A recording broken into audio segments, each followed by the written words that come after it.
Welcome Kavita ಅವರೇ ನಮ್ಮ ಅಡುಗೆ ಮನೆಗೆ. Thank you. ಎಲ್ಲಿಂದ ಬಂದಿರೋದು? ನಾವು ಬಿಡದಿ ಹತ್ರ ತಿಮ್ಮೇಗೌಡ ಅನ್ನೋ ದೊಡ್ಡಿ. ವಾವ್, ಏನು ಫೇಮಸ್ ನಿಮ್ ದೊಡ್ಡಿಲಿ? ವೃಷಭಾವತಿ ಕೆರೆ. ಹೌದಾ? ಏ ಸೂಪರ್ ವಾಕ್. ಹೇ ಬರೀ ಏನ್ ಅಡುಗೆ ಮಾಡ್ತಾ ಇದ್ದೀರಾ ನಮಗೋಸ್ಕರ ಇವತ್ತು? ಮೊಸರು ಶಾವ್ಗೆ. ಮೊಸರು ಶಾವ್ಗೆನಾ? Yes ma'am. ಏನಕ್ಕ ಹೆಸರು ಎಷ್ಟು ಡಿಫ್ರೆಂಟ್ ಆಗಿದೆ? ಅದು summer special ma'am. Super. So ನೀವು ಸಮ್ಮರ್ ಸ್ಪೆಷಲ್ ನ ಮಾನ್ಸೂನ್ ಅಲ್ಲಿ ಮಾಡ್ತಾ ಇದ್ದೀರಾ? ಎಸ್. ಸೂಪರ್. ನೆಕ್ಸ್ಟ್ ಬೇಸಿಗೆ Next ಬಂದ್ರೆ year ಇರ್ಲಿ, ನೆನ್ಪಿರ್ಲಿ ಅಂತ ಸಕ್ಕತ್ತಕ್ಕ. ನೀವು ಈಗ ಪ್ರಿಪೇರ್ ಮಾಡ್ಕೊಳಕ್ ಏನ್ ಬೇಕು ನಿಮ್ಗೆ? ಶಾವ್ಗೆ ಬಾಯ್ಲ್ ಮಾಡಕ್ಕೆ ನೀರ್ ಬೇಕು. ನೀರ್ ಬೇಕು. ನೀರ್ ಒಂದೇ ಸಾಕಾ? ಸಾಲ್ಟ್, ಸ್ವಲ್ಪ ಆಯಿಲ್ ಬೇಕು. ಅದು ಇದು ಹಿಂಗ್ ಬಾಯ್ಲ್ ಮಾಡ್ತೀರಾ? ಕಡಾಯಿ. ಅದು ಕೇಳಬೇಕು. ಸೊ ಇವತ್ತು ನಾವು ನಮ್ಮ ಮೊಸರು ಶಾವ್ಗೆನ ಮಾಡೋದಕ್ಕೆ ಬಳಸ್ತಾ ಇದೀವಿ ಬೋರೋಸಿಲ್ ಅವರ ಕಡಾಯಿ. ಹಚ್ಚಿದೆ ಅಕ್ಕ. ಎಷ್ಟು ಹಾಕೊಳ್ಳೋದು ಅಂದಾಜು? 2 cups water. 2 cups of water. 1 cup ಶಾವ್ಗೆಗೆ 2 ಕಪ್ಸ್ ವಾಟರ್. ಫಸ್ಟೇ ಉಪ್ಪು ಹಾಕ್ಬಿಡ್ತೀರಾ? ಸ್ವಲ್ಪ salt. Okay. Oil. Oil. Channel ಇವತ್ತು ನಾವು ಬಳಸ್ತಾ ಇದೀವಿ Freedom oil. Freedom refined sunflower oil. ಸಾಕಾ? ಹಾಂ, ಸಾಕು ಮ್ಯಾಮ್. ಓಕೆ. ಇವಾಗ ನೀರು ಬಿಸಿ ಆಗಿದೆ. 1 ಕಪ್ ಶಾವ್ಗೆ. ಇದು ಅನ್ರೋಸ್ಟೆಡ್ ಮ್ಯಾಮ್. ಹೌದಾ? ಸೊ ಅದಕ್ಕೆ ತಿರುಗಿಸ್ತಾನೆ ಇರಬೇಕು, ಇಲ್ಲಾಂದ್ರೆ ತಳ ಹಿಡಿದ್ಬಿಡುತ್ತೆ. ನಿಮ್ಮ ಮನೇಲಿ ಯಾರ್ಯಾರು ಇದ್ದೀರಾ? ಫುಲ್ ಕಿಚನ್ ಡಿಪಾರ್ಟ್ಮೆಂಟ್ ಎಲ್ಲ ನಿಮ್ದೇನಾ? Yes ma'am. ಹೌದಾ? ನೀವೇ ಅಡುಗೆ ಮಾಡೋದಾ? ನಾನು, ನಮ್ಮ ಹಸ್ಬೆಂಡು, ನಮ್ಮ ಪಾಪಿ 3 ವರ್ಷ. 3 ಜನ? 3 ಜನ. ನಿಮ್ಮ ಅತ್ತೆ ಮಾವ ಅವರೆಲ್ಲ ಊರಲ್ಲಿದ್ದಾರೆ. ಓಕೆ. ಈಗ ನಾವು ಶಾವ್ಗೆನ ಎಲ್ಲಿವರೆಗೂ ಬೇಯಿಸ್ಕೊಳ್ಳೋಣ? ಅದು ಸಾಫ್ಟ್ ಆಗಿ ಬೇಯಬೇಕು, ಸೊ ಅಲ್ಲಿವರೆಗೂ ಬೇಯಿಸ್ಕೊ. ಅಂದ್ರೆ ನಿಮ್ಮಷ್ಟು ಸಾಫ್ಟ್ ಆಗ್ಬೇಕು ಅಂತ. ಇವಾಗ ಶಾವ್ಗೆ ನಂತರ ಇದೆ, ನಿಮ್ ತರ ಆಗ್ಬೇಕು ಅಂತ. ನೀವು ಸಾಫ್ಟ್ ಆಗಿದ್ದೀರಾ ಮ್ಯಾಮ್. ಬಸ್ಕೋಬೇಕು, ಬಗ್ಗಿಸ್ಕೋಬೇಕು. ಇದರಲ್ಲಿ ಬಸಿದುಕೊಳ್ಳೋಣವೇ? Yes ma'am. S.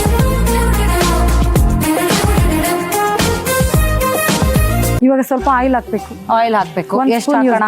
1 spoon. 1 spoon freedom refined sunflower oil ನ ಹಾಕ್ತಾ ಇದೀವಿ. 1 ಸ್ಪೂನ್ ಸಾಕಾ? ನಾನು ಹೇಳಿದ್ನಲ್ಲ ಅವಾಗಲೇ, ನಮ್ಮ ಫ್ರೀಡಮ್ ಅಲ್ಲಿ ಸ್ವಲ್ಪ ಎಣ್ಣೆ ಯೂಸ್ ಮಾಡಿ ಜಾಸ್ತಿ ಅಡುಗೆ ಮಾಡ್ಬೋದು.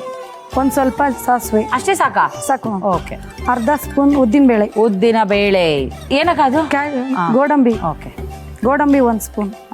ಮ್ಯಾಮ್ 1 ಸ್ಪೂನ್ ಹಸಿಮೆಣಸಿನ್ಕಾಯಿ. ಹಾಕಾಕ. ನಿಮ್ ಖಾರ ಸ್ಪೈಸಿ ಇಷ್ಟನಾ? ನನ್ಗಿಷ್ಟ ಮ್ಯಾಮ್. ನಿಮ್ಗೆ ಇಷ್ಟನಾ? ನಿಮ್ಗೆ ಎಷ್ಟು ಇಷ್ಟ ಅಷ್ಟು ಹಾಕಿ ನೀವು. ಮತ್ತೆ 2 ಸ್ಪೂನ್ಸ್ ಹಾಕ್ತೀನಿ. ಓಕೆ. ಸ್ವಲ್ಪ ಕರ್ಬೇವು. ಕೊತ್ತಂಬರಿ ಅಲ್ವಾ ಇದು? ಕರ್ಬೇವು. ಕರ್ಬೇವಾ? ಸದ್ಯ ಅಲ್ಲ, ನೀವು ಎಚ್ಚರವಾಗಿದ್ದೀರಾ ಅಂತ ನೋಡ್ತಾ. ನೆಕ್ಸ್ಟ್ ಏನ್ ಹಾಕೋಣ? ಇದು ಗೋಲ್ಡನ್ ಬ್ರೌನ್ ಆಗ್ಬೇಕು. ಗೋಲ್ಡನ್ನೇ ಆಗ್ಬೇಕಾ? ಸಿಲ್ವರ್ ಪ್ಲಾಟಿನಮ್ ಆದ್ರೆ ಆಗಲ್ವಾ? ಅದು ಕ್ರಂಚಿಯಾಗಿ ಚೆನ್ನಾಗಿರುತ್ತೆ ಮ್ಯಾಮ್. ಗೋಲ್ಡನ್ ಆದ್ರೆ ಕಾಸ್ಟ್ಲಿ. ಹಂಗಾದ್ರೆ ಶಾವ್ಗೆ ಇದು ಗೋಲ್ಡನ್ ಬ್ರೌನ್ ಶಾವ್ಗೆ. ಸ್ವಲ್ಪ ಇಂಗು ಮ್ಯಾಮ್. ಇಂಗು. ಹೆಂಗೆ? ಹಿಂಗು. ಹಿಂಗ. ಓಕೆ. ನಾವಿವತ್ತು ನಮ್ಮ ಅಡುಗೆ ಮನೆಯಲ್ಲಿ ಬಳಸ್ತಾ ಇದೀವಿ SSP ಹಿಂಗು. ಮ್ಯಾಮ್ 1 ಚಿಟಿಕೆ ಹಿಂಗು. ಬೇಯಿಸಿಟ್ಕೊಂಡಿರೋ ಶಾವ್ಗೆ ಹಾಕಿ. Ma'am 1 spoon carrot. ತುರಿದಿರೋ ಕ್ಯಾರೆಟ್. 1 ಸ್ಪೂನ್ ತೆಂಗಿನಕಾಯಿ ತುರಿ. ಹಾಕೊಳ್ಳಿ. ಇದು ಆಕ್ಚುಲಿ ಕಲರ್ ಏನು ಸಖತ್ತಾಗಿದೆ ನೋಡಿ. ಎಷ್ಟು ಹಾಕಿದ್ರಕ್ಕ ಉಪ್ಪು? Ma'am half spoon. ನಂಗೆ BP ಜಾಸ್ತಿ ಕಣಕ್ಕ. ಒಂದೊಂದ್ಸತಿ ಸುಮ್ಮನೆ ಕಿರ್ಚಾಡ್ತಿರ್ತೀನಿ. ಹಾಫ್ ಸ್ಪೂನ್ ಹಾಕಿದ್ದೀನಿ. ಓಕೆ. ಇವಾಗ ಮೊಸರು ಹಾಕ್ಬೇಕು. ಎಷ್ಟು ಹಾಕೊಂಡ್ರಿ? 1 ಕಪ್ ಶಾವ್ಗೆಗೆ 2 ಕಪ್ಸ್ ಕರ್ಡ್ ಮೊಸರು. ಓಕೆ.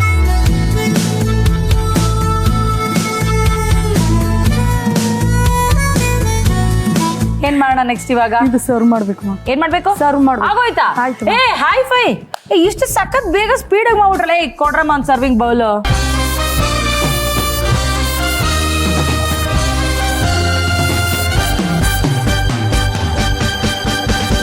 ಇದು ಸಮ್ಮರ್ ಸ್ಪೆಷಲ್. ಮಾನ್ಸೂನ್ ಅಲ್ಲೂ ಮಾಡ್ಕೊಂಡು ತಿನ್ಬೋದು. ಮೊಸರು ಶಾವ್ಗೆ ready ma'am. Thank you. So taste ಮಾಡ್ಬೋದಾ? ಧೈರ್ಯವಾಗಿ ಟೇಸ್ಟ್ ಮಾಡ್ಬೋದಾ? ಇದು ನಿಮ್ಮ ಯಜಮಾನ್ರ ಮೇಲೆ ಎಕ್ಸ್ಪೆರಿಮೆಂಟ್ ಮಾಡಿದೀರಾ? ಮಾಡಿದ್ದೀನಿ. ಹಂಗಾರು ಓಕೆ. ಅವರೇ ಗಟ್ಟಿಯಾಗಿದ್ದಾರೆ ಅಂದ್ರೆ. ವಾವ್, ಮಜಾ ಇದೆ. ಇದು ಒಂಥರ ಮೊಸರು, ಹುಳಿ ಉದ್ದಿನಕಾಳು. ಇದೊಂಥರ ಈ ಕಟ್ಟ ಮಿಟ್ಟ ಅಂತಾರಲ್ಲ, ಒಂಥರ ಹುಳಿ ಖಾರ ಸಕ್ಕದಾಗಿದೆ ರೀ. ನಂಗೆ ತುಂಬಾ ಇಷ್ಟ ಆಯ್ತು. ನನ್ನ ಕಡೆಯಿಂದ ನಿಮ್ಮ ಅಡುಗೆಗೆ ಹೋಳಿ ಶಾವ್ಗೆ ಮದ್ಗಿ. Thank you ma'am.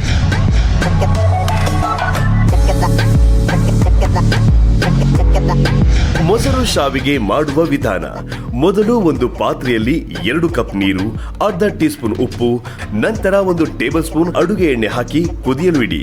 ನೀರು ಚೆನ್ನಾಗಿ ಕುದಿಯುವಾಗ ಶಾವಿಗೆಯನ್ನು ಸೇರಿಸಿ 3 ರಿಂದ 4 ನಿಮಿಷಗಳ ಕಾಲ ಬೇಯಿಸಿ. ನಂತರ ನೀರನ್ನು ಸಂಪೂರ್ಣವಾಗಿ ಬಸಿದು ಬೇಯಿಸಿದ ಶಾವಿಗೆಯನ್ನು ತಣ್ಣಗಾಗಲು ಬಿಡಿ. ಈಗ ಒಂದು ಪ್ಯಾನ್ಗೆ 1 ಟೇಬಲ್ ಸ್ಪೂನ್ ಎಣ್ಣೆ ಹಾಕಿ ಬಿಸಿ ಮಾಡಿ. ಅದಕ್ಕೆ 1 ಟೇಬಲ್ ಸ್ಪೂನ್ ಸಾಸಿವೆ, ಅರ್ಧ ಟೇಬಲ್ ಸ್ಪೂನ್ ಉದ್ದಿನ ಬೇಳೆ, 1 ಟೇಬಲ್ ಸ್ಪೂನ್ ಗೋಡಂಬಿ, 1 ಟೇಬಲ್ ಸ್ಪೂನ್ ಹಸಿ ಮೆಣಸಿನಕಾಯಿ, ಸ್ವಲ್ಪ ಕರಿಬೇವು, ಸ್ವಲ್ಪ ಇಂಗು ಸೇರಿಸಿ ಹಸಿ ವಾಸನೆ ಹೋಗುವವರೆಗೆ ಬಾಡಿಸಿ. ಸಿದ್ಧಪಡಿಸಿದ ಒಗ್ಗರಣೆಗೆ ಮೊದಲೇ ಬೇಯಿಸಿಟ್ಟ ಶಾವಿಗೆ, 2 ಟೇಬಲ್ ಸ್ಪೂನ್ ಕ್ಯಾರೆಟ್ ತುರಿ, 2 ಟೇಬಲ್ ಸ್ಪೂನ್ ತೆಂಗಿನ ತುರಿ, ಸಣ್ಣಗೆ ಹೆಚ್ಚಿದ ಕೊತ್ತಂಬರಿ ಸೊಪ್ಪು ಹಾಗೂ ಅರ್ಧ ಟೇಬಲ್ ಸ್ಪೂನ್ ಉಪ್ಪು ಸೇರಿಸಿ ಚೆನ್ನಾಗಿ ಒಟ್ಟಿಗೆ ಮಿಕ್ಸ್ ಮಾಡಿ. ಕೊನೆಯದಾಗಿ 2 ಕಪ್ ಮೊಸರನ್ನು ಸೇರಿಸಿ ಹದವಾಗಿ ಕಲಸಿಕೊಳ್ಳಿ. ಈಗ ಮೊಸರು ಶಾವಿಗೆ ಸವಿಯಲು ಸಿದ್ಧ. ಕವಿತಾ ಅವರೇ, ನಾವ್ ಯಾವಾಗ್ಲೂ ನಮ್ಮ ಅಡ್ಗೆ ಮನೇಲಿ ಚೆನ್ನಾಗಿ ಅಡ್ಗೆ ಮಾಡೋರ್ಗೆ ಹೊಡಿ ಶಾವ್ಗ್ಯಾಗ ಮಜ್ಜಿಗೆ ಅಂದ್ರಿ. ಇವತ್ತು ನೀವೇ ಶಾವ್ಗ್ಯಾಗ ಮಜ್ಜಿಗೆ ಮಾಡ್ಕೊಟ್ಬಿಟ್ರಿ ನಮ್ಗೆ. ಸೂಪರ್, ತುಂಬಾ ಖುಷಿ ಆಯ್ತು. ನಮಗೋಸ್ಕರ ಅಡ್ಗೆ ಮಾಡಿದಕ್ಕಾಗಿ ನಿಮಗೋಸ್ಕರ ಒಂದು ಪುಟ್ಟ ಕಾಣಿಕೆ. Thank you so much ma'am. Thank you. ಇವತ್ತು ಯಾವ ಹೋಮ್ ರೆಮಿಡಿನ ತಿಳಿಸ್ಕೊಡ್ತಾರೆ ನಮ್ಮ ಡಾಕ್ಟರ್ ಅಂತ ನೋಡೋಣ. ಸೊ ಪ್ಲೀಸ್ ವೆಲ್ಕಮ್ ಔಷಧ ರಹಿತ ಚಿಕಿತ್ಸಾ ತಜ್ಞರು ಹಾಗೆ Guinness world record holder doctor Poorvi Jayaraj. ಇವತ್ತು ಯಾವ ಹೋಮ್ ರೆಮಿಡಿ ತೋರಿಸ್ತಾ ಇದ್ದೀರಾ ಮೇಡಮ್? ಎಸ್, ಇವತ್ತು ಮಹಾಫಲ ಚೂರ್ಣ ಮಾಡ್ತಾ ಇದ್ದೀನಿ. ಮಹಾಫಲ ಅಂದ್ರೆ ಯಾವ್ದು ಅಂತ ಗೆಸ್ ಮಾಡ್ತೀರಾ? ನೇರಳೆ ಹಣ್ಣನ್ನ ಮಹಾಫಲ ಅಂತ ಹೇಳ್ತಾರೆ. ಸೊ ಅದರ ಚೂರ್ಣ ಅಂದ್ರೆ ಅದ್ರ ಪೌಡರ್. ಅಂಡ್ ಇದು ರಾಮಬಾಣದ ತರ ತುಂಬಾ ಹೈ ಶುಗರ್ ಇರೋರಿಗೆ ಸಹಾಯ ಮಾಡುತ್ತೆ. ಸೊ ಇವತ್ತು ತುಂಬಾ ಈಸಿಯಾಗಿ ನ್ಯಾಚುರಲ್ ಆಗಿ ಸಿಗುವಂತ ಒಂದು ಇಂಗ್ರೀಡಿಯೆಂಟ್ ಉಪಯೋಗಿಸ್ಕೊಂಡು ಅದರಿಂದ ಮಾಡೋ ಪೌಡರ್ನ ಸೇವನೆಯಿಂದ ಶುಗರ್ ಲೆವೆಲ್ನ ತುಂಬಾ ಒಳ್ಳೆ ಎಕ್ಸ್ಟೆಂಟ್ಗೆ ಕಂಟ್ರೋಲ್ ಮಾಡಬಹುದು. ಅದ್ರ ಬಗ್ಗೆ ತಿಳಿಸ್ಕೊಡ್ತೀನಿ. ಓಕೆ, ಮಹಾಫಲ ಚೂರ್ಣ, ಇದಕ್ಕೆ ಬೇಕಾಗಿರುವಂತಹ ಸಾಮಗ್ರಿಗಳು. ನೇರಳೆ ಹಣ್ಣು ತಿನ್ನೋದ್ರಿಂದ ಎಷ್ಟು ಆರೋಗ್ಯಕ್ಕೆ ಲಾಭನೋ ಅದ್ರ ಒಳಗಡೆ ಇರೋ ಬೀಜಗಳಿಂದಾನು ನಮ್ಗೆ ಅಷ್ಟೇ ಲಾಭ ಸಿಗುತ್ತೆ. ನೋಡಿ, ಇದು ನೇರಳೆ ಹಣ್ಣಿನ ಬೀಜ, ಒಳಗಡೆ ಇರೋ ಬೀಜ. ಈ ಬೀಜ ಇದು ಏನಿರುತ್ತೆ, ಇದನ್ನ ಈ ರೀತಿ ಸಿಪ್ಪೆ ಸುಲ್ಕೊಳ್ಬಹುದು.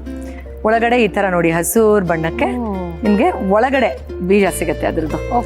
ನೀವು ಒಣಗಿಸಿದ್ರೆ ಇನ್ನೂ ಬೇಗ ನೀವು ಬಿಟ್ಕೊಳತ್ತೆ. ಅದಾದ್ಮೇಲೆ ಈ ರೀತಿ ಎಲ್ಲ ಒಳಗಡೆ ಇರುವಂತಹ ಬೀಜ, ಮೇಲ್ಗಡೆ ಇರೋದೆಲ್ಲ ಸಿಪ್ಪೆ ತೆಗೆದ್ಮೇಲೆ ಇದನ್ನ ಸುಮಾರು 2 ದಿನ ಚೆನ್ನಾಗಿ ನೀವು ಒಣಗಿಸ್ಕೋಬೇಕು. ನೇನವ್ರೆ, ಇದನ್ನ ಒಂದು ಕೋರ್ಸ್ ಪೌಡರ್ ಅಂದ್ರೆ ಒಂದು ಪೌಡರ್ ತರ ಮಾಡೋಣ ಅಷ್ಟೇ. ಸೊ ನೆನ್ಪಿಟ್ಕೊಳ್ಳಿ, ಮೇಲ್ಗಡೆ ಇರೋ ಸಿಪ್ಪೆ ತೆಗೆದು ಒಣಗಿಸ್ಬೇಕು, ಅದು ಮರಿಬಾರ್ದು.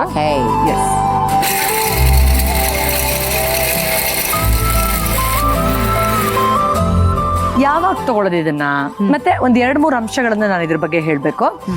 ಈ ನೇರಳೆ ಹಣ್ಣಲ್ಲಿ ಇರುವಂತಹ ಒಂದು ಪ್ಲಾಂಟ್ ಆಂಟಿ ಆಕ್ಸಿಡೆಂಟ್ಸ್ ಇಂದ ಏನಾಗುತ್ತೆ ಅಂದ್ರೆ, ಊಟ ಆದ್ಮೇಲೆ ಕೆಲವ್ರದ್ದು ಶುಗರ್ ಸಡನ್ ಆಗಿ ಸ್ಪೈಕ್ ಆಗೋಗುತ್ತೆ. ಪಾಪ ಭಯದಲ್ಲೇ ತಿಂತಿರ್ತಾರೆ ಏನಾಗುತ್ತೆ ಅಂತ. ಅದನ್ನ ಕಂಟ್ರೋಲ್ ಮಾಡೋಕೆ ಸಹಾಯ ಮಾಡುತ್ತೆ. ಒಂದು ಆಕ್ಚುಲಿ ಡಯಾಬಿಟೀಸ್ ಇರೋರು ಯಾರು ಬೇಕಾದ್ರೂ ಖಂಡಿತ ತಗೋಬಹುದು. ಬಟ್ ಏನು ಅಂದ್ರೆ, ನೀವು ಮೆಡಿಕೇಶನ್ ತಗೊಳ್ತಾ ಇದ್ದೀರಾ ಅಂತ ಆದ್ರೆ ಒಂದ್ ಸ್ವಲ್ಪ ಶುಗರ್ ಲೆವೆಲ್ ನ ಮಾನಿಟರ್ ಮಾಡಿ ನೀವು ನೋಡ್ಕೊಳ್ಬೇಕಾಗತ್ತೆ. ಮತ್ತೆ ತೀರಾ ಕಮ್ಮಿ ಆಗೋ ಲೆವೆಲ್ಗೂ ಹೋಗ್ಬಾರ್ದು. ಸೊ ಹೆದರ್ಕೊಳ್ಳೋದೇನು ಇಲ್ಲ, ಅಥವಾ ಏನು ಸೈಡ್ ಎಫೆಕ್ಟ್ಸ್ ಅಂತ ಏನಿಲ್ಲ, ಯಾಕಂದ್ರೆ ನ್ಯಾಚುರಲ್ ಆಗಿರೋದ್ರಿಂದ ಇದು ಆ ತರ ಸೈಡ್ ಎಫೆಕ್ಟ್ ಆಗುತ್ತೆ ಅಂತ ಗಾಬರಿ ಪಡೋದೇನು ಇಲ್ಲ. ಸೊ ಇದು ಯಾವಾಗ ತಗೊಳ್ಬೇಕು? ಸೊ ಬೆಳಗ್ಗೆ ಸುಮಾರು ತಿಂಡಿಗಿಂತ ಒಂದು ಅರ್ಧ ಗಂಟೆ ಮುಂಚೆ 1/4 ಚಮಚ ಅಷ್ಟೇ ಇದನ್ನ ನೀರಿಗೆ ಹಾಕೊಂಡು ಕಲಿಸ್ಬೇಕು.